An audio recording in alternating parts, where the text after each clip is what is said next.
भद्रक विधानसभा निर्वाचन मंडली पई आज प्रथम करी प्रार्थीपत्र दाखल करिसेंती बीजेडी रो हेवीवेट नेता तथा विधायक प्रार्थी प्रफुल्ल सामल से रिटर्निंग ऑफिसर तथा उपजिलापाल पाखरे नामांकन पत्र दाखल करिसेंती।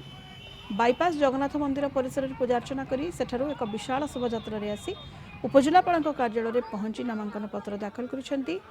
बीजेडी प्रार्थी प्रफुल्ल सामल 10,000 ऊर्ध्व समर्थकों को नहीं एक विशाल शोभायात्रा रे शहर परिक्रमा करथिले।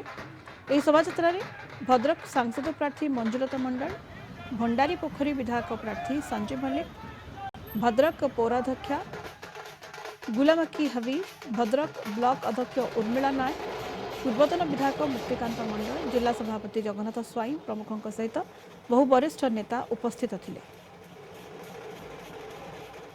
विगत 3 थर निर्वाचित करिसंती एवं एथर चतुर्थ थर निर्वाचित करने आज आम नॉमिनेशन दाखल कलु।